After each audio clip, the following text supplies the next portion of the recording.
Hi, I'm Morgan, I'm Veronica.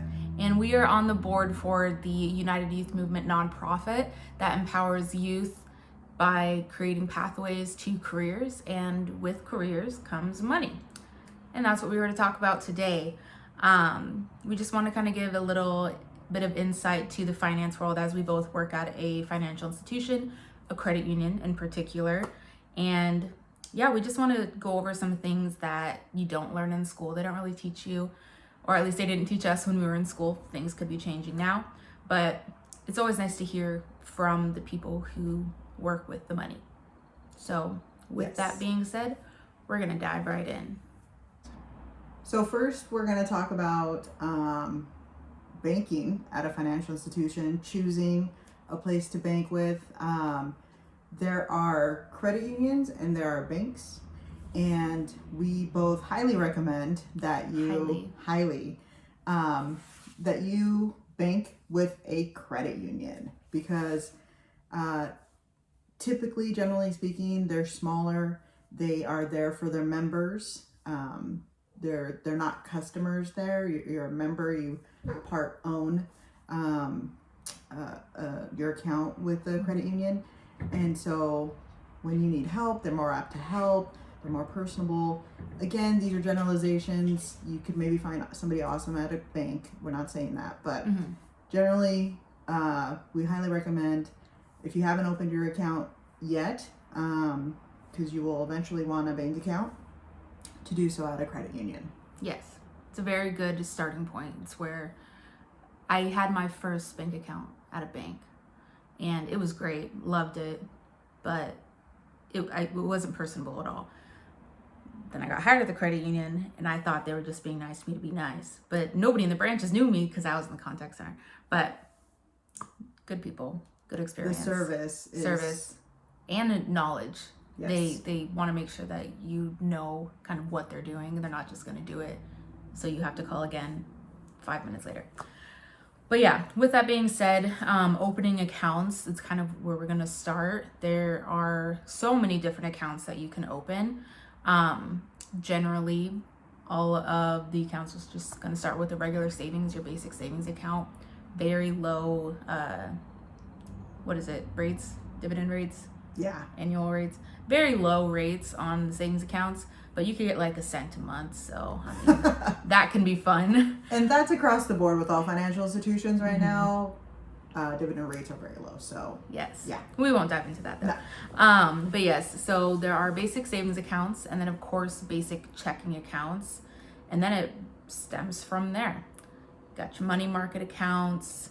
You can have alternate savings, CDs, IRAs.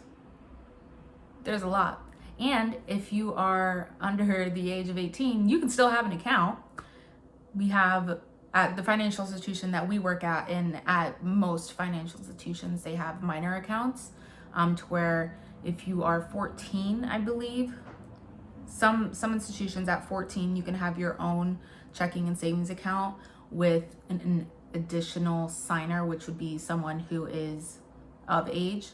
And then if you're younger than that, it does have to be a parent or guardian. But that's a great way to start saving your money, is in your own account. You can see it, you have control over it. It's a good step forward. Yeah, what I would recommend if you don't have an account open somewhere yet, or if you're wanting to like learn more about the account that you do have set up, that your like parent set up for you, when you were younger, to deposit your birthday money or whatever in, is to go into your bank or credit union and see what other options they have. For example, where we work, we have 3 different checking accounts, and they have completely different benefits. They have completely different, ways in which they work for individualized preferences. So I can't speak for all financial institutions, but I'm fairly certain that most have different options, and what you have now might not be the best option for you. So it's important to have your money working for you, and sometimes that takes time and research, and it's worth it. Very, very true. And as always, most important thing, ask questions. we both started in the contact center Yes. at where we work, and so I'll just plug in. You don't have to go into a branch. You can call and ask your questions. 'Cause Exactly. they're great, and that's what they're there for too. Yep. You can open an online account and ask all the questions you want online. So we're going to move on now to Savings and budgeting. Woohoo! Yeah. okay. So can I go first on this one? Yes, Yeah. please. So hopefully you guys watching will have had like good models of money using. But that is not always the case. I did not have a good model with money growing up, and I was on a path of, you know, not a good path to go on in regards to money. And you know, we were never able to save. You know, my parent was never able to save. I never learned about saving until I worked for the credit union. And working for the credit union changed my whole world around, and savings is a big part of that.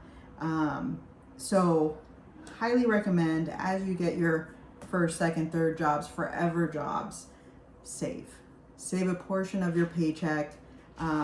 Whatever makes sense. You know, I'm not here to script how much you need to. You could probably research what's good to save, but it's super important to start young if you can, so you can just get in habit. It's more ideal if you can just like have that money go into a separate savings account or what have you, so you don't think about it, you don't see it. That's what I do, and there's a huge amount of freedom in knowing that you have a safety net, an emergency savings, because stuff comes up in life, guys, like you know, like that. It comes up for your whole entire life. It doesn't ever stop. And if you have security in a savings to handle those situations, so much less stress than if you don't. You can find, you can Google it, like a budget calculator. Yes. And just put all your bills in. You can print it out. I'm a write it on paper person, so I print everything out and write it down. I'm an Excel girl. Yes. So. There, see, opposites.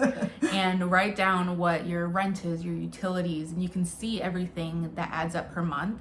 And then you can place your own little areas in there for other. And even having that, I'll do that randomly because my bills go up and my bills go down, especially utilities in the summer. Yes. So just to have that, to kind of see everything on the sheet right in front of you, rather than having to go through your statements or your bills, just having it all right there, you can see what your month looks like and kind of playing around that. And it also helps with budgeting. Definitely. Highly recommend keeping track of what you spend. Working in the contact center for many years, one of the most common calls is in regards to overdraft fees due to pending transactions, because you use your debit card, the merchant puts a hold on those funds that you approved, and those transactions don't go through for 2 days, and then you forget, and you think you still have that money, and you don't. And This so is Leo. Leo made an appearance. So highly recommend starting from very young now. Track your expenses. You can use a budgeting app. You can write it down. You can use Excel. Whatever makes the most sense to you. But just track so that you're not getting fees for spending money on accident, because that does happen. Yes. Especially with the debit card and pending transactions. Yes, very true. And just like I said before, ask questions. It's very important to ask questions. Google can be your best friend if you're not comfortable asking another person. But I suggest trying to have that one person that you can ask all those questions to. And Siri can be that person if you want her to be, or Alexa. But yeah, I think that's pretty much that. Mm-hmm. And that kind of is a good segue right into our next topic, which Veronica will go all over. Retirement. I believe there's a Morgan and Veronica by that name, but okay, I'm gonna start. I know very little about retirement. Essentially, the message we want to share with you is to start saving for retirement now. If you do research on what is it called, like cumulative compound interest. So if you're 18 and you start saving now $100 a month for retirement, you will be super set when it's time to retire. If you wait until you're 30 and put away $500 a month, you're not even going to catch up to where you would have been had you started at 100 at 18.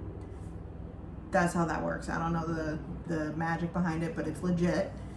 And it's important. So it's easy when you're young to be like, I don't need to deal with that right now. That's so far away.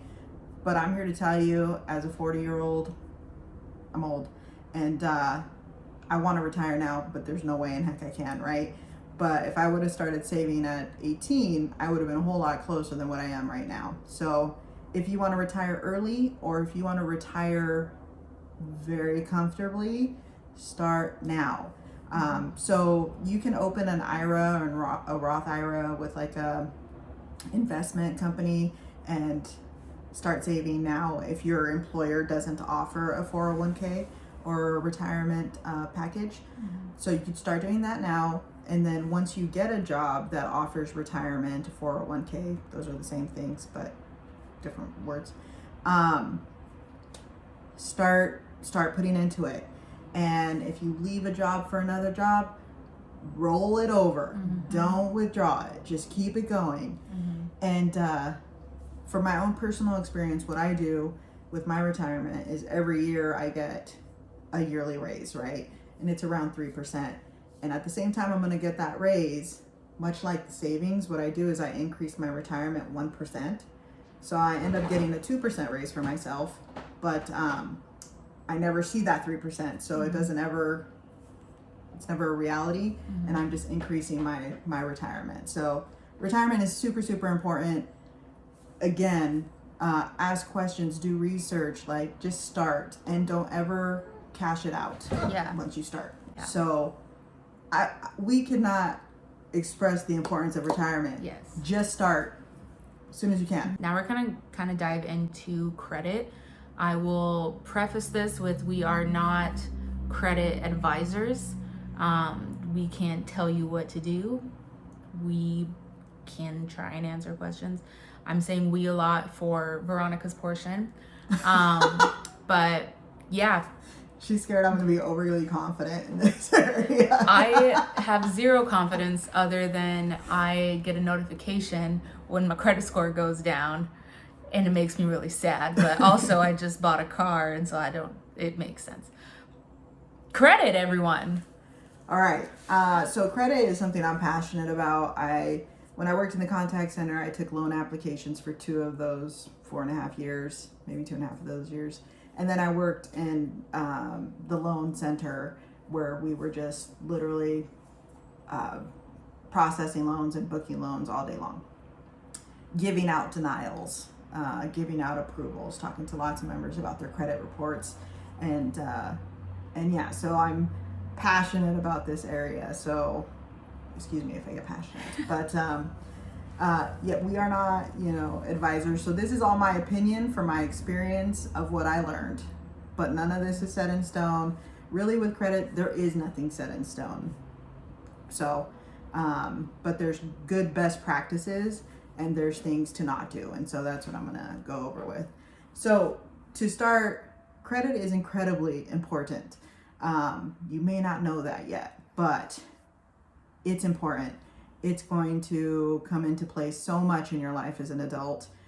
You can't get a car without credit. You can't get a house without credit. You can't rent a car without a credit card. Like, it could affect rates for insurance. It's not supposed to, but I think it does. Cell phones, like it plays a huge factor in adult life. So to have good credit is goals. To have great credit, even better, because when it comes time to you needing something that requires credit, it's only going to be easier for you to get. So as youngins that we're talking to, you probably don't have any credit, or if you do, it's very minimal. So what I suggest that, you start establishing credit now.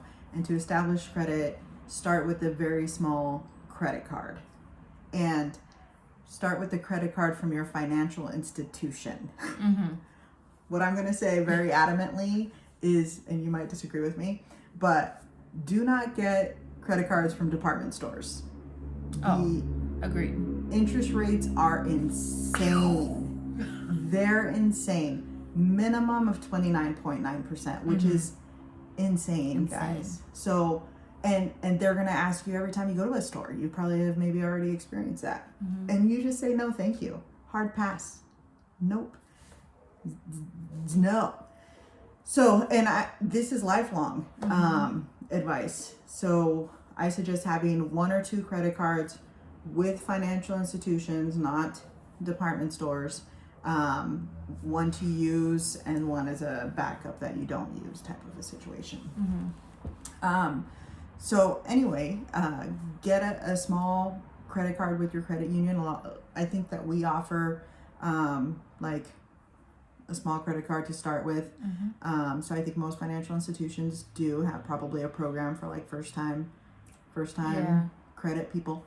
And so once you get a credit card, ideal is use it and pay it off every month. That's ultimate what you can do with it. So that's like great. Good is using it and don't ever have a balance more than 30 to 40%. What were you gonna say? Around like a third. Yeah, I think it is. So like 35% of the limit. So if your limit is 500, can't do math right now. I think it's like 175. Something like that. I might be wrong. But keep it calculate 30%. Never have a limit past that amount, because what goes towards your credit is having available capacity.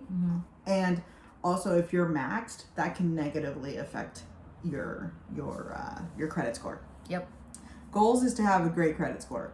So so don't ever have more than 30 to 40% balance from what your credit limit is. And then also, if you do carry that hopefully smaller balance of 30 to 40%, always make a little bit higher of a payment than what's due. The minimum payment with credit, it's very hard to pay off a credit card paying a minimum credit, a minimum balance. Even at a lower interest rate of 10% or 12%, it's very challenging. So definitely always just pay a little bit more, even if it's $10. It helps. Yep, agreed. I mean, those are kind of like your starter credit advice.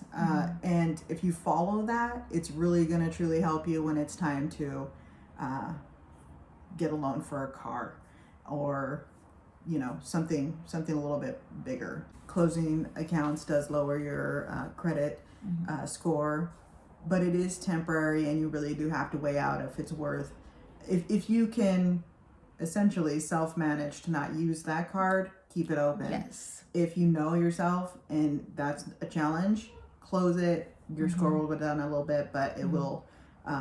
The beautiful thing about credit scores is they can always improve. Yes. They can always get worse too, depending on your behaviors. Yes. But they can always improve. They're not ever set in stone. And another thing that does negatively affect your credit score is multiple pulls. So if you're going to a department store, they're asking you for, if you'll give you 10% off today if you apply for a credit card. It's always right. So you say yes because you want that 10% off, because hey, that's awesome. But that credit pull is going to negatively affect your credit, and those stay on there for a really long time. Yes. Credit pulls do. So a lot of financial institutions, ours don't, have credit tracking situations where you can see your credit score every week and see if it's going down, going up, what it's doing. And so if your financial institution has that, utilize it. It's incredibly important. Also super important, there's a lot of fraud that happens. Social Security, people steal your Social Security, your date of birth. your identity, and then they use that to open credit elsewhere. So it's a really good idea to track your credit anyway, to always be on the lookout for fraud. Yeah, I'd agree with that. And, you know, with credit cards and debt is not being able to pay those, which was a really bad segue into my section of collections. That's a good segue. Yeah. Yeah. Basically, I worked in the collections department at our financial institution for a year and 11 months, and I have to say the exact time frame because I was also in the contact center for the exact same amount of time. Wow. So I think it's fun. I won't be quitting my job anytime soon if anyone that I work with is watching this. But are you reaching your year and 11 month anniversary? I am. That'll be in October. Oh boy. Yeah. But yeah, collections. So it has been a while since I've done them, but I just wanted to pop on here and give some best practices. 1, ask questions. Do not ever be afraid to ask those questions to your, now I'm just speaking for financial institutions, of course, if like a collection agency itself is calling. I don't know how I would handle that situation, so I won't give advice on it. I would probably answer because I answer every call. But for financial institutions, I think it's best to answer the phone call because at credit unions, at least, they want to figure out what's going on, like why you're not able to make the payment, why you've stopped making your payments. Is there a way that we can assist in giving you loan options, setting up a payment plan? Maybe if it's really crazy circumstances, in some cases, we can even move those late payments to the end of the loan and get you started fresh. As long as we can kind of see everything that's going on. And with that does come a lot of vulnerability. I won't lie. They will ask a lot of questions about your life. But being open and honest is going to get you so much further in us being able to help you and give you those tools to move forward with getting back on the good side, rather than you not answering for 6 months and then you wake up and your car is gone. If you would have called 6 months ago when we first called, or, I mean, the best practice overall, before something happens, call. Because a lot, if not most or all financial institutions can offer skip a payment. You can skip a month for a small fee, which is going to be a fraction of your monthly payment. You can move a due date if you're due on the 1st and you're like, I have no money. Rather than even paying the fee, you can move your due date to the 30th, and that's going to give you a whole other month. You can go and see if maybe refinancing is a better option for you. If your payment's $600, but you have negative equity and your payment should really only be like $300, we can look into those options.